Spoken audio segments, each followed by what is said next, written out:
Today's segment of Sound Balming is brought to you by Jimmy and Mary's Authentic Body Care. I cannot express to you how much we love their products. Although we use them all year, as the weather gets colder, we need these products even more. The dreaded drop in temperature, the dryness, the itchiness, and the unnecessary flakiness is inevitable. Shea butter from Jimmy and Mary's Authentic Body Care is the only thing that works for my skin and hair needs. Not only do these products cure my dry skin, the whipped butter goes on smoothly and doesn't leave that uncomfortably thick, sticky residue. Bonus? It smells absolutely amazing. There are so many different scents to choose from too. Not only do they carry skincare products, there are products for authentic living, face, shower, hair and beard, spritzers and perfumes, and bath products. Let me tell you, we cannot even keep the stuff in the studio. The entire production team as well as all our children use Jimmy and Mary's product. Jimmy and Mary's take pride in creating quality, handcrafted products from simple ingredients for the entire family. Their products are made for all skin types and are 100% handmade, 100% vegan,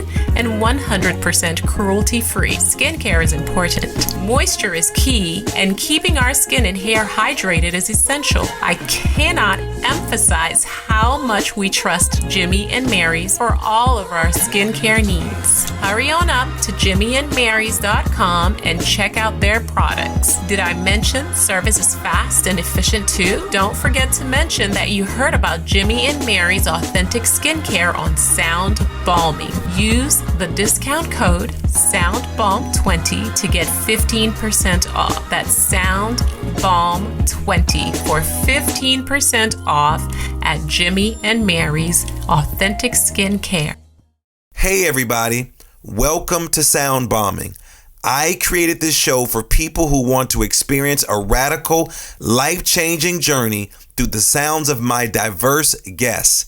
I hope that each sound you hear on this show will strengthen your faith, encourage your dreams, and challenge you to awaken the greatness within you. Drop the bombs. Drop the bomb. We're gonna drop the bomb. Drop the bomb. We're gonna drop the bomb. Drop the bomb. We come to drop the bomb. Drop the bomb. This is a journey into sound. A journey which along the way will bring to you new color, new dimension, new values, and a new experience.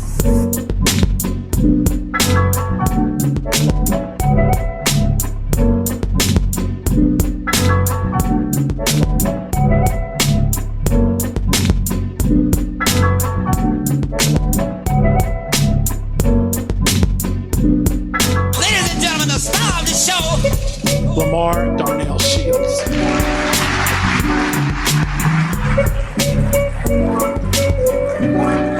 Good morning, good afternoon, good evening, and welcome to my show.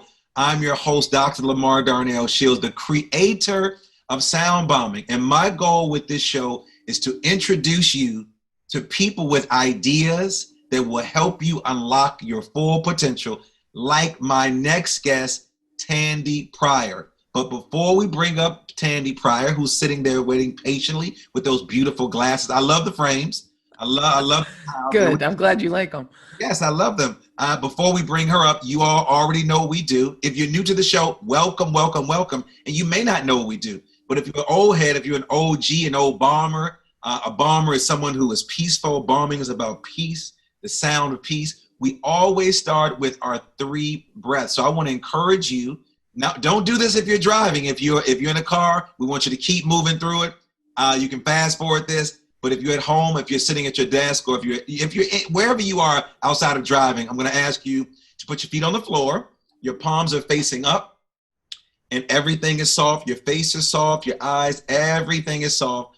And I want to encourage my guest who's sitting there patiently waiting. We like to do our 3 breaths to really set the foundation for what's going to happen. There's always some amazing transformation, not about what I do, but because I bring on some of the most amazing guests. And so we always start with our 3 breaths. So I'm going to shut up so we can do that. Sometimes, Tandy, this is people's favorite part of the show. They're like, Lamar, I just want to breathe. I just want to breathe with you. I just want to do a meditation practice. So I want to shut up and I'm start. all in.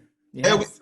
So here we go. Palms facing up. shoulders back, everything is soft. We're going to inhale through our nostril and exhale through out of our mouths. So we're going to do 3 breaths. We're going to do 5 seconds. We're going to do 3, then 5, and then 10.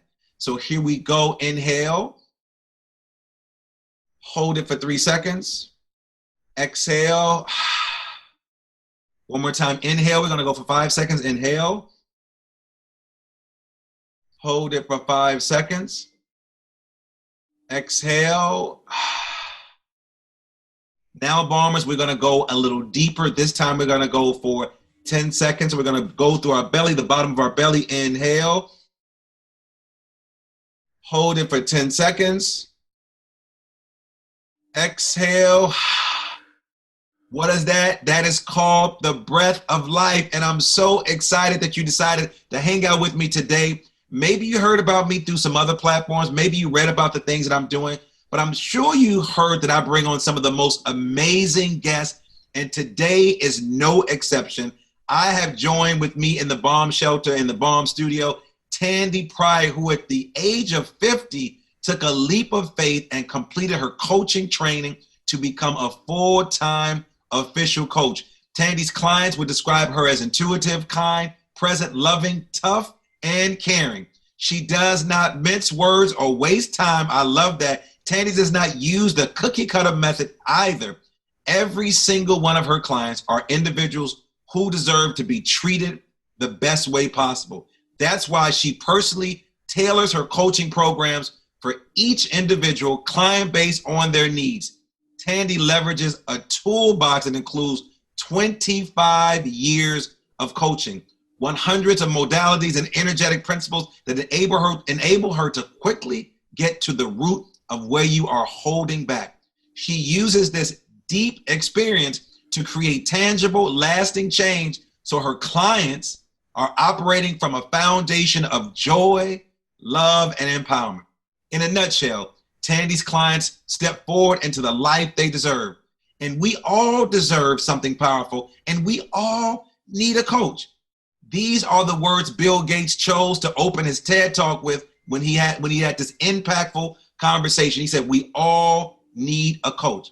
Interestingly, the point he highlights and the one characteristic common to all high-performing individuals, from executives to athletes, is that they all have a coach. Surprisingly, a good majority of individuals are embarrassed to consider, let alone ask for coaching. However, when you are passionate about improvement, and this show is about improvement and growth, asking for help rarely is the blocker for my people. The challenge is knowing where to go and how to get started. And the reality is everyone needs a coach. And those who can recognize when they need help, how to ask for help or to get it, and they move forward in their personal and professional development. So our next guest, Tandy Pryor, will tell us how she got started and discovered how coaching worked for her. Tandy, welcome to Sound Bombing. How are you? I'm great. I loved everything you said. It all lines up still. And I'm like, yes, it sounds wonderful. Yeah. Well, thanks for joining me. Let our listeners know 2 things. I always like to start to check in with our individuals. How are you doing? And let us know where you are calling in from. Oh, okay. I'm doing fantastic. We're on our, I think, 4th or 5th day of 70 degrees here in bright sun in Cincinnati, Ohio. That's where I am. Daddy, I am from the great city of Chicago. What you know about Kings Island, the great amusement park? It's a lot of fun, and I'd rather go with adults than kids when I used to take my kids there. But it is, it is really a special little place for fun. That's for sure. Great big rides. I love the Midwest, and so let's do a check-in, because I bring high performers, and we are such givers. Tandy, we're always giving and giving and giving, and sometimes we give so much that we don't have any more to give. How are you doing? We're dealing with the pandemic. We're dealing with all this unrest across the country. We're dealing with the president who don't want to leave, a president who wants to get in the house, another president don't want to. We got a whole bunch going on. But how are you doing, Tandy? I can't believe how well I've been doing this whole year. And I know it's because right in the 1st of March, I hired a new coach. And so the coach hired a coach. I have to have a coach always, if I'm coaching somebody, because it will always bring up my stuff, or, I mean, if you're really good at what you do, you always need to have somebody in place to keep you supported. And I know that's why I'm doing so well. Thank goodness I made the choice to go, no matter what happens, I'm actually probably going to have my best year ever this year. No kidding. You already got me fired up. You know, it's interesting, Tandy. Everybody that I came across in 2020 all said this: 2020 vision, 2020 vision. I want 2020 vision. And then racial unrest happened. Anxiety is at all-time high. Politics is all in our families and just throughout holidays and celebrations. Then we're dealing with this pandemic, and we're dealing with poverty. And then a lot of people like 2020, let me just get some glasses and I'll be satisfied. I'll be satisfied with that. But to hear the coach, having a coach to say that this is going to be the best year. And I know somebody, Tandy, is listening. They're like, wait, I'm listening to Sound Bombing with Tandy Pryor, and she's talking about having a coach. Talk about how important it is for a coach who's coaching so many other people. We have Bill Gates in his TED Talk who said he needed a coach. Yeah. Talk to me about how important that is, and then talk to us about how you got to where you are in your work. Yeah, while you were talking and it doesn't always happen, I just kept getting chills after chills because it's so needed right now. Coaching, support, accountability, goals, staying on track and not becoming, for lack, a victim of everything that's going on in the world. You still got to get where you're going. You've got people to serve. You have gifts to get out in the world, and it's hugely important. And I put that first and foremost, and I lead with service, and my coach leads with service. So it's probably the single best thing that I've done this year is to make sure that I had somebody in place to keep me. I'm human, and if I were to be completely honest, this year is the first time I'm 58. I'll be 59 this month. The first time ever I've had a little trouble sleeping. So I know there's an underlying unrest, but I think that I can't sleep because I keep waking up early, ready to hit the ground and get busy because there's so many people that need so much support and so much help. And why do you think right now, during this time, that people need so much support and need so much help? But then, Tandy, why are we afraid to ask for it? You know, when you're a kid, that's why I love being around young people. I love being around young people. They push, they challenge you, and they're not afraid to ask for assistance. They're not afraid to ask for help. It seems like as we get older, Tandy, it's like you're ashamed to ask for some type of support because it makes us feel weak, I guess. But talk to me about why do we need so much support right now, and what are some of the challenges that you're seeing our people face with, and then why are we afraid to ask for help? Yeah. Okay. So all truth, I'm not afraid to ask, and that came from years of undoing the conditioning that we get from culture, teachers, parents, grandparents, society, wherever. Be strong. You can do it. Push through it, all those things about somehow asking for help, that it's weak. And it's not weak. It's actually the ultimate in strength is to admit that you need help. And why are you seeing so many challenges with your clients right now? You named them all. You went through every single one. These are unprecedented times, and each person is affected by different subjects in different ways. But find me somebody who isn't impacted by all of this, by loneliness, right? But some people, I'm an extrovert. My gifting is in connecting and networking and being with people and meeting, and I'm having to do it through this. And all of my kids are grown and they're gone. So I'm literally living by myself, right? That's one thing that I'm seeing with people. Yeah. It's actually, I mean, the ability that we have, like, to connect like you and I now is a balm, so to speak, as you use that word. I love the balm word, but it's not always enough, and so I find that, I mean, that's part of the support. People are worried financially, but I'm not kidding you. I have not one client this year who hasn't just knocked it out of the ballpark because they get up, they have a plan, And, you know, my number one thing is work that calendar. If you're not calendaring your time, you know, it isn't going to work. Too many things get in the way. And then the mind stuff starts, right? The mind stuff about, you know, well, you don't pick the phone up because nobody really wants to be sold to, right? But it's not selling if you're of service, you know. It's a really important time to keep doing what it is you're here to do and to really crank it up. Well, I know service is very important to your work, but I also know you talk a lot about setting boundaries. So Yeah. how important are boundaries to your success and also to the success of other people who are striving for success, whatever success means to them? Because that word success can mean so many things. And I think quite often in this time, in this country and in most countries, we like to equate success with financial gains. So how important are boundaries to your own success and then with the clients and the people that you're working with? I think it's probably the most important thing, because what I've seen after all these years, most problems come down to a lack of boundaries or a shifting of boundaries. Um, I had a client this year, he was amazing. And he really couldn't, he had gotten so used to serving other people within his industry, and the company had started to ask him to coach other people, but they weren't compensating, and they weren't, you know, there were all kinds. I've had more than one client with this scenario, at least 5, where they were giving their time and not being compensated. And when they started looking at their calendar and how much time was spent with giving away, that's a boundary issue. Not saying, hey, this is when I can talk to you. I've got Monday morning for 2 hours. Go into the company and saying, I want to be compensated for this, instead of everybody coming in the door and saying, hey, can you help me with this?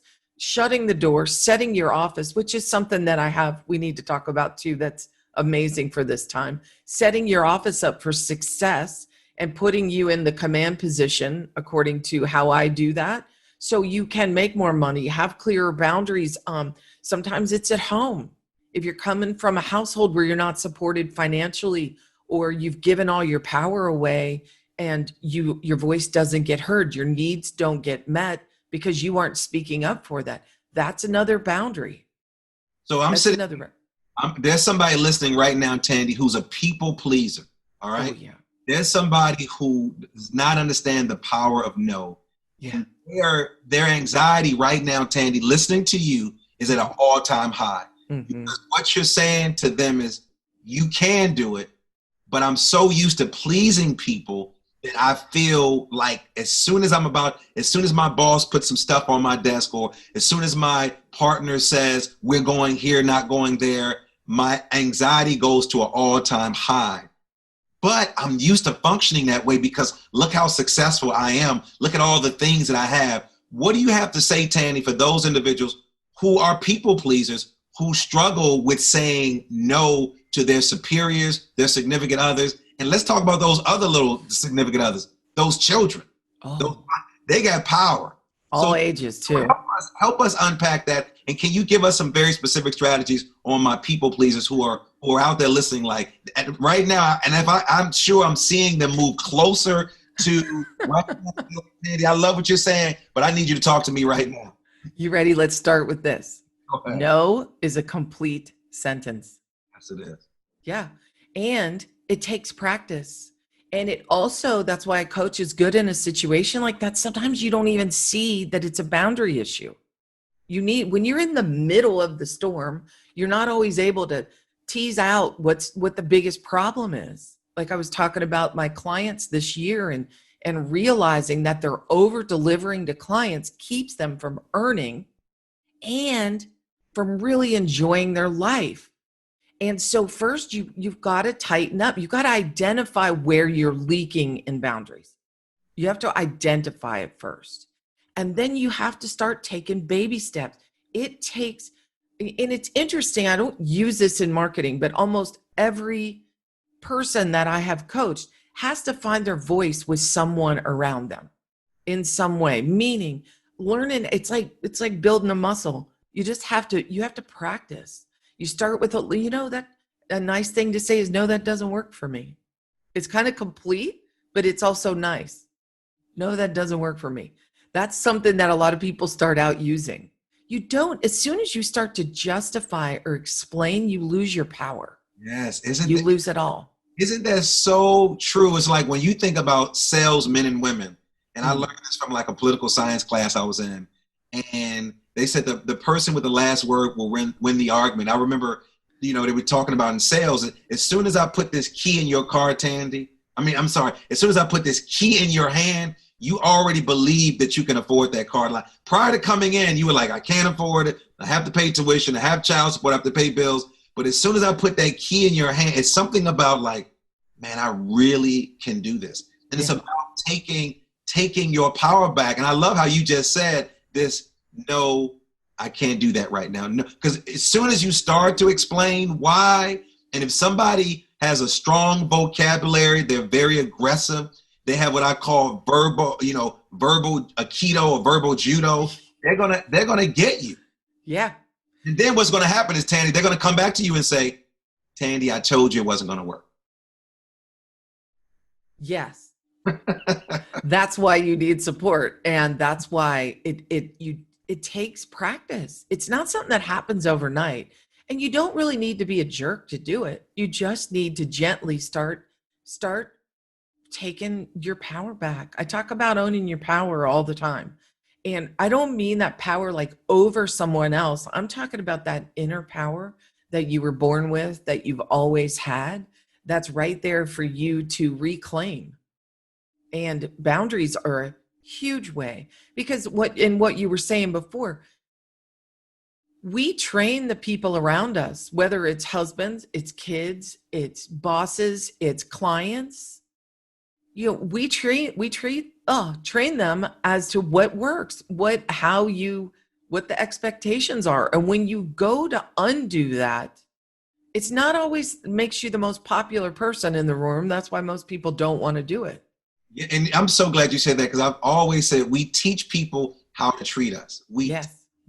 How to treat us. There's certain rituals when you come in certain people's homes, when you go in certain restaurants, when you go to certain places culturally. There's certain things that you do, and you're the first person that I've talked to who said that the way that I've said it. Like it's this whole teaching, but then when you do go in a different direction and say, no longer will I do that, then people look at you in a strange way. Now, Tandy, were you always like this? I know that you had a very, very interesting journey as having a near-death experience, and you had certain challenges in your life.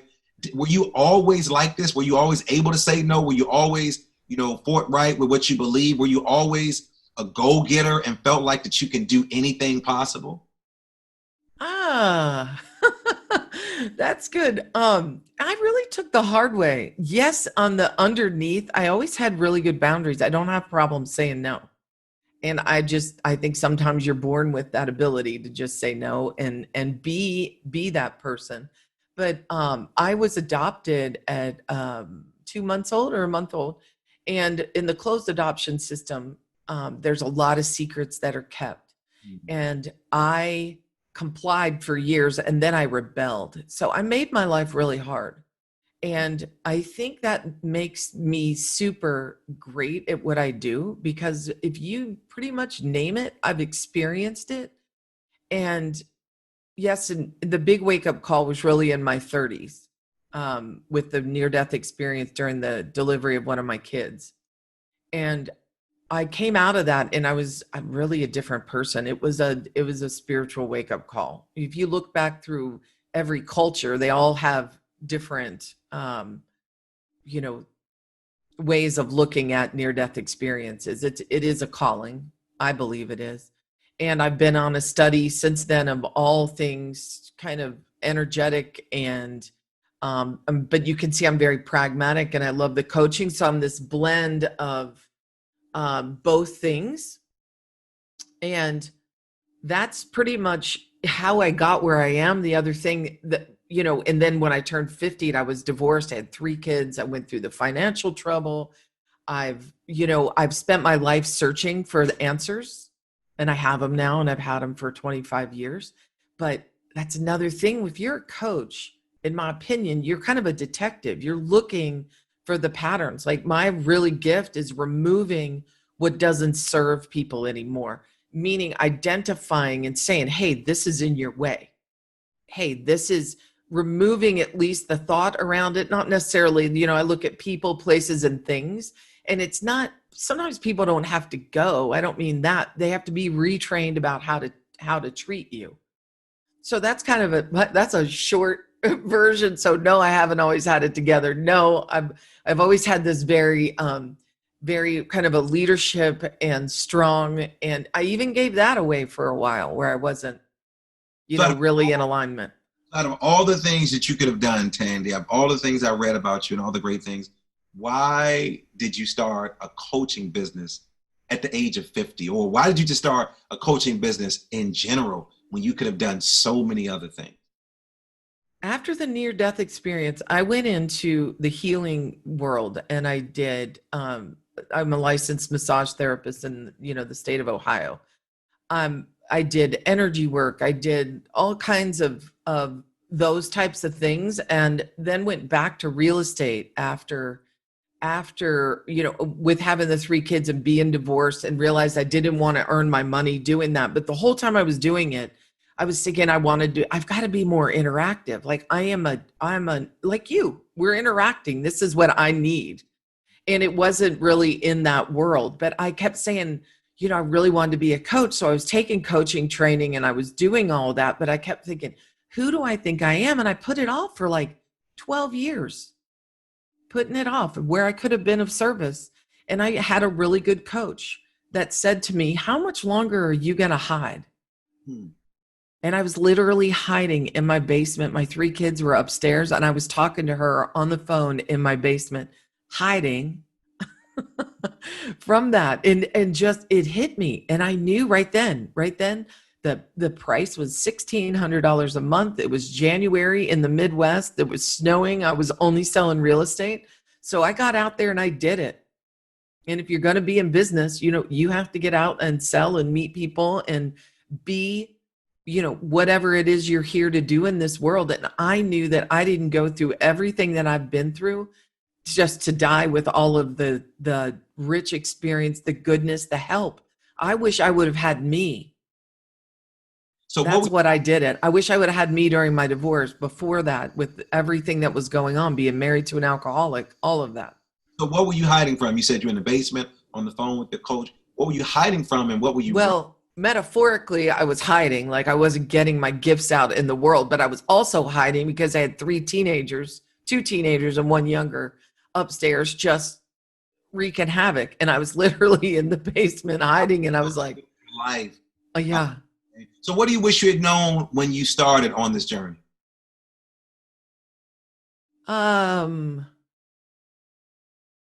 Nothing. Every single thing has been, it's not always been easy, but I call it paying tuition, and it's part of the process. That's being honest. I think, well, yeah. I love that. So one of the things I know, you talk about your home. Tell us how your home is a metaphor for your life and business.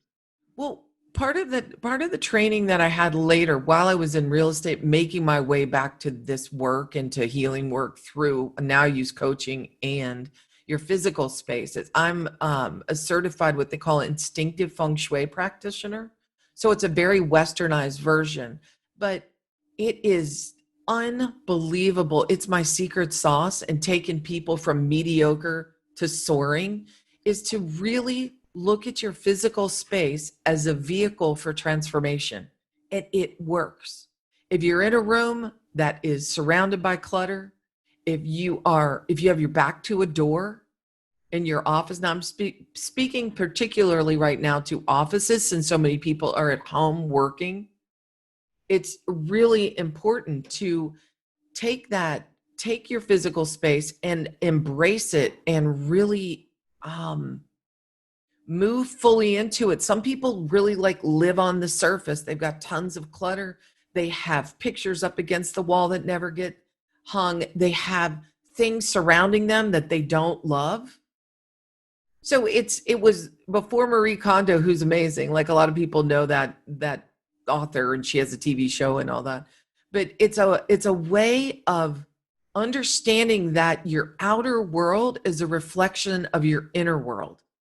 And So it's pure magic. Because I'm really into space. I read the book and watched the film Minimalist about certain things. So then how can shifting your space help people make more money? How can having certain things beside your bed predict a greater level of success? Because again, as we're talking about moving into 2021, and you're talking about really, really helping people understand that 2020 space is important. And I want to park right here because we are spending more time in space. My friends were spending more time outside, making sure there's space for their children, either basketball court, swimming pool, gardening, flowers, edible flowers, or just a garden. And then now it's getting cold. People are coming into the space. Help my listeners understand how they can shift their space and how that shifting of the space can help them predict a greater level of success. And then the things that are near their table in their bed when they wake up, and those things that they grab that are right there. You know, how does that really help someone become a better person in their career, but just an all around better person in general? Okay. So let me start because we just went a bunch of different directions. First of all, in your office, clutter is literally a buffer to the outside world. To when you say that you want to make more money, but if you're buried in things that don't have a clean, for lack of a better word, not too woo-woo, but it's a vibration, it's a vibe. No, I get it. I mean, I've seen past clients that had furniture from their ex-husband's mother by their bed, and their love life wasn't what they wanted. You know, and it was like, well, you don't have to get rid of it, but it doesn't need to go there, right? It needs to get out of there. Things have meaning. Everything around you has a meaning. It came from someone. It came from somewhere. And once you start to realize that, you could really build an intentional space. The key to all of this with coaching, with your physical space, is your intention. And when I work in people's offices and I shift all of them are different, but when I shift their space up, magic happens over and over. It's happening right now. I just taught a free class like 2 weeks ago on my, through my page on Facebook. And that was one of the things we did. It was called monetize your office space. And first and foremost is to clear out the clutter, go around, put your hand over things. Do you love it? Does it make your energy go up, or do you go, ugh, like, God, I didn't like that. That was from my ex-husband. That was from that grandmother that wasn't nice to me. This was, whatever it came from, it needs to be intentional and get everything out of your space that isn't supporting where you're going. And make sure, like I said, that your back is not to the door. You need to be able to face the door as if it's your opportunities for success. That's called the command position. And you were talking about the bedroom. I so love that, because when I shut my office down, I'm smiling and I'm giddy over here because I'm such a great student now. You don't even know that I'm a student of yours. When I shut my office down, I built a studio in my house, and I was very intentional that it's a space to invite people in if they want to come into the studio to record or to do the interview, or if I want people to just observe me while I'm doing it. And it's interesting because literally I am facing the door, like my back is away from the door, but I can sort of see the door. If I were to sort of see past the producers and engineers that are back there, I can sort of see past that. So I feel real good that you're saying that, because I too had to shift my space. Like you, I didn't go as in depth. I don't think I did, but I might have. But I had to move some things around, even in my bedroom. There was cluttering my space up, my energy, and it is freeing. Just for those that are listening, it is freeing, and this is something that you don't have to go out and spend a ton of money on. It's like, I love what you're saying, Tandy. Starting in your own space, but I like touching it, feeling it. If the energy is good and it reminds you of where it came from. I believe in all of that, and I'm sure my listeners can really attest to that. For those that don't know, we're going to be in our space for a longer time than ever, regardless of who's the president, the state senator, or the governor. is that Yeah. and as it gets colder. So I'm hoping that you all are paying attention, because again, you can start to shift your space. You want to continue with now you start talking about the bedroom? Yeah, that's funny you brought up the bedroom, because I keep threatening to write a book about this because it's been so funny. I have seen relationships, the strength of them or the weakness of them displayed with bedside tables so many times. I can't even tell you how many times. Not just the that they're there or not there, but like what else is there. So first and foremost, if you're setting up your bedroom for success, you want to be on a solid wall, and you want to be facing the door, but you don't want your feet heading out the door. It can be offset. So I want to explain that, because people will always ask that. So you need to be able to see the door, but not have your feet heading out of it. So command position like that. You should have two bedside tables that are equal strength and equal heft power, that on either side, if whether you're in a relationship or you want to bring a relationship in. I can't even tell you how many times I've gone in, and let's say I'm coaching someone. Now I do it mostly by pictures, but like 9 years ago when I started, if they were local, I would go in place. And one gal in particular, he had this big, heavy, solid bedside table, and she had this little rickety thing that was like all the kids' stuff was hanging on it. It was falling over. And that's exactly what had happened in the relationship. Now they repaired that. She just had to take her power back. She ordered one exactly like his. Now it may sound a little out there, but what it does is it represents equal in a relationship. And so she began to behave in a way as more equal. Of course, we were coaching too, which then went forward into her business, and she made more money, and because she started seeing herself as more relevant. But that is where we started. And I had a guy one time that didn't have one at all. And that's exactly what was happening in the opposite, exactly in the relationship. He had no say, no power. No, go ahead, finish your statement. Because I'm getting so excited, because I'm planning my room right now. And so I'm getting so excited. What are some things that should be on those tables? Well, not necessarily.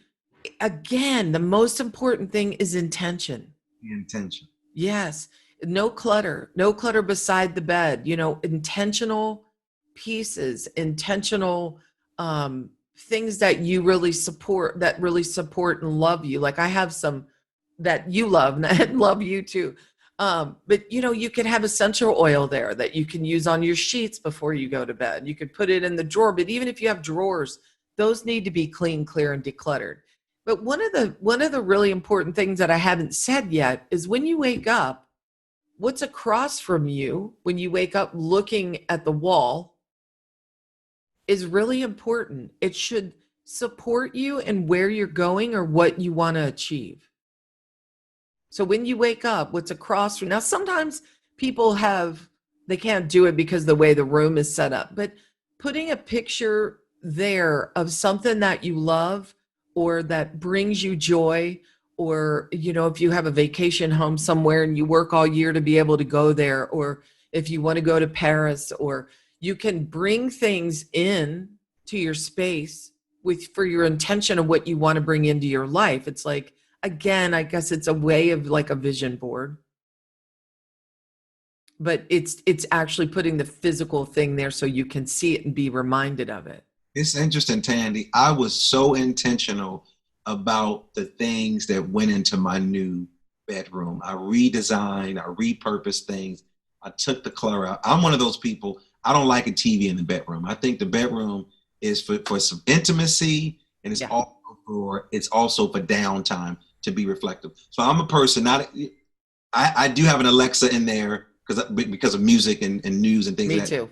But I like that space for it to be either intimate or my thinking, but to sort of shut down. But I have a quote on the wall. I have certain images that remind me of where I want to go and where I want to go in the physical world when I'm awake, and where I want to go in the spiritual world when I'm closing my eyes.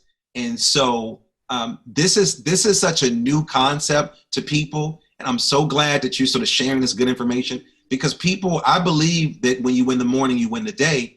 And it's not about leaving the bedroom. It's about those things right there in your bedroom that are supporting your beliefs or where you want to go. So we talk about the office, we talk about the bedroom. Where is there another area in the house where people find themselves just, running themselves ragged because of the space?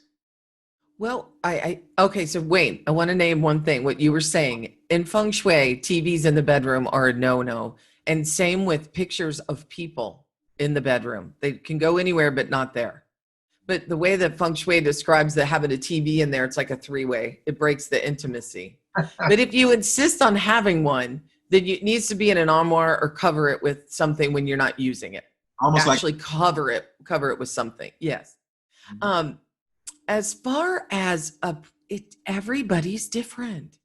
Everybody has little what I call hot spots, where clutter gathers. And usually when there's clutter in an area, let's say, okay, for example, last week there was somebody who was having money issues, wanted to make more money. And in the way that I do Feng Shui, I have a map. And if anybody would like a free map, they can contact me and I'm happy to send them a Bagua map, or you or whoever. But it's just a way of laying it down over it. And each area, there's 9 areas. Well, back left is the prosperity and money. So when we were working through her space as part of the coaching, that's the place that was the most cluttered. And it made perfect sense. That was the issue she was having, and that's where all the clutter was. Now, not always, but I've never seen it not be. I just leave that maybe it's not always. It's usually on multiple floors. If it's in one area consistently all the time and gathers there, if it's money, it'll be on the basement, the middle floor, and the upper floor. And it's weird how that happens, but it does.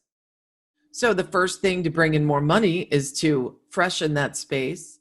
There'd been an armoire in there that hadn't been moved for 20 years, and it was catty corner blocking that actual corner, and it was stuffed with blankets and stuff on top of it and inside of it. It was just the whole room was very stagnant.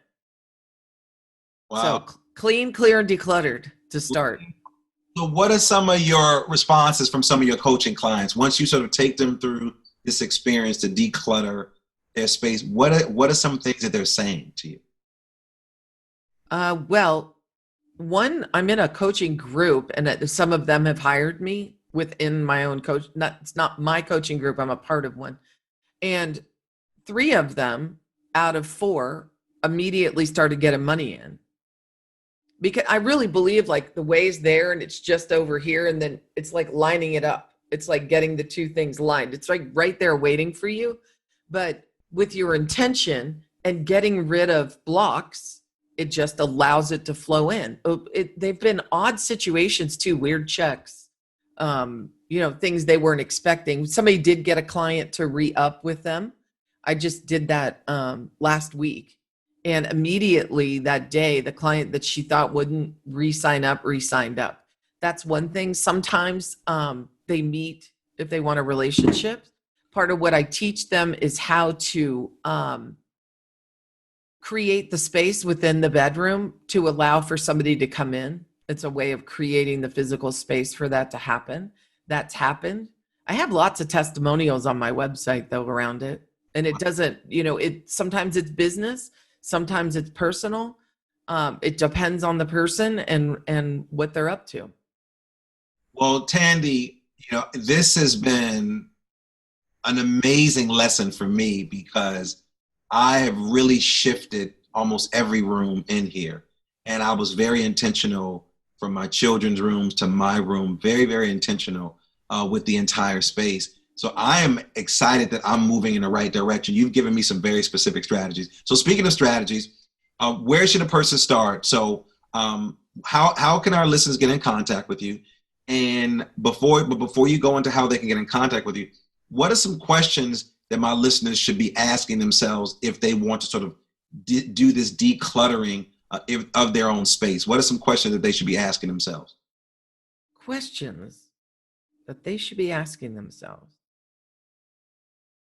I think a lot of this comes down to, are you telling yourself lies? Like, it happens a lot. It sounds rough, but it's true. If you're not getting the results that you want, a way of really shifting it up is to start in your physical space. It's something you can do right now. It's something you can do today. That really has an impact almost immediately, depending on who you are, what your intention is, how willing you are to embrace this and really go with it. I think, does that answer your question? That's perfect. I appreciate you saying, how honest are we being with ourselves? Because watch, one of my good friends is one of the hosts of the show Hoarders, and I'm sure you're familiar with that space because you're talking about helping to shift people's space and their mindset. People hold on to these things and they're unable to grow. And you just said it, stop lying to yourself, be honest where you are if you want to move. Because again, if you want to be better, you have to do better. And what that means is you have to change some old habits. So Tandy, how can our listeners get in contact with you if they want to become a coaching client, if they want to check out some of your talks and some of your lectures that you've actually have all throughout social media? How can they do that? Well, you can go to my website, which is Tandy Pryor, Pryor, coaching.com, or connect on Facebook the same way, either way. And there's lots of testimonials, especially on my website. It's kind of set up for that. And I have a nice free gift on there about 5 ways you may be blocking your power. And it's been very beneficial for and it goes into the space piece too, as it's one part of how I coach, but it's pure magic, literally. I love that. Yeah. It is a pleasure talking to you. I've learned so much. 5 ways to take your power back, gain your power, get your power. I want to encourage you all to go and check her out. My producer did an amazing job by pulling stuff together for this great interview. Tandy, it's been an honor hanging out with you. But before you leave, my favorite show is called the Super Bomb Questions. And these are some questions brought to you by Mountain Made. But these are some questions that my listeners want to know just a little bit more about who you are as it relates to not just your coaching practice, but who you are at the core as yourself as an individual. So are you ready? Yes. All right, here we go. Tandy, what is your favorite word? Alchemist. That's a great. Alchemy. I love the book, The Alchemist. What's your superpower? My intuition. What's your spirit animal? I have 2 actually. Go for it. Wolves, white wolves, and it's actually, I guess it's a hawk. It's birds, but it's usually a hawk that shows up. What's your favorite quote, Bible verse, or a lyric that you may love? Ooh, I don't know right off the top of my head on that one. You know what comes to mind is my favorite saying, which is "No" is a complete sentence. There we go. I love that. Love that.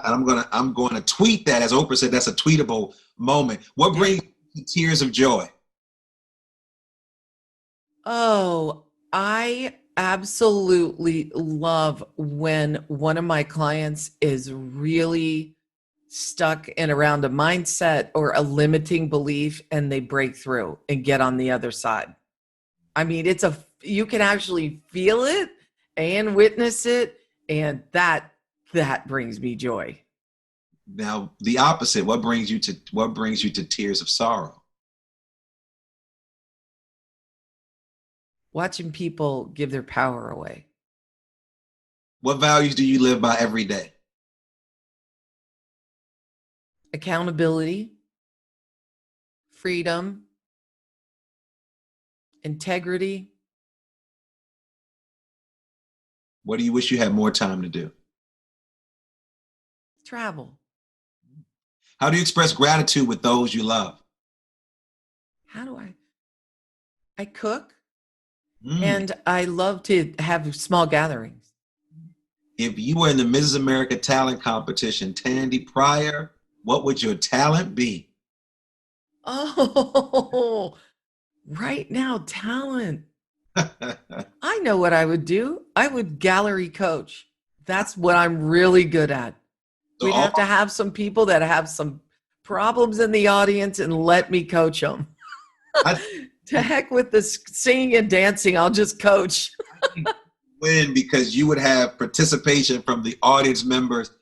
Tandy Pryor, it's been an honor hanging out with you. Thank you all. Thank you for joining me. It's been a blessing. I learned so much. I want to encourage you listeners, go out there, check her out, go to her website, look at what she's doing, check in with her free, the free seminars she has.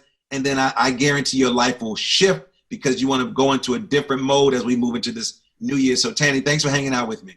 Thank you so much. This has been fun. You're really a lot of fun to talk with, too. I appreciate that. I cannot do it without my amazing engineer, Alexander Block, my super duper producer, Nicole Klimpaka, Supremacy for our theme music, but we cannot do it without all of you. Thanks for joining us.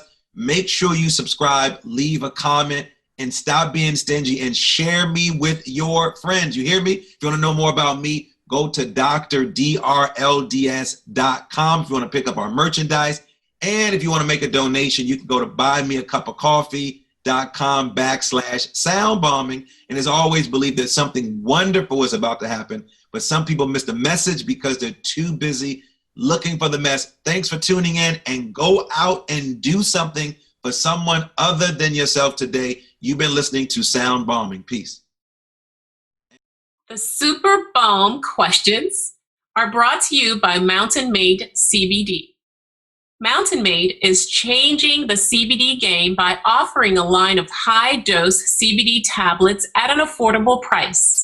Their products are THC-free and third-party tested for accuracy, cleanliness, and potency. Their products, which ship nationwide, include Build for CBD saturation, Boost for precision titration, and Recover for rest and rehab. With 9 years experience in hemp and fitness, Mountain Made's founders are focused on creating a quality product to help those who live an activated lifestyle. Check out mountainmade.life. Again, that's mountainmade.life to find out more about how their products can help you crush life.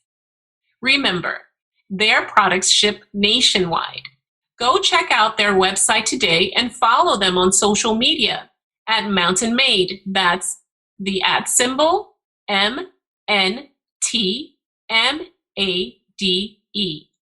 Our staff at Sound Bombing uses Build before a morning workout, which helps to push our bodies to a whole new level on a daily basis. Try Build, try Boost, try Recover. Our staff is using these products to enhance our active lifestyle naturally, and we are crushing life with Mountain Made CBD, and you can too. Start today by going to mountainmade.life and ordering Build, Boost, Recover, or the multitude of other products that they have which will enhance your lifestyle. I promise you, you won't regret it.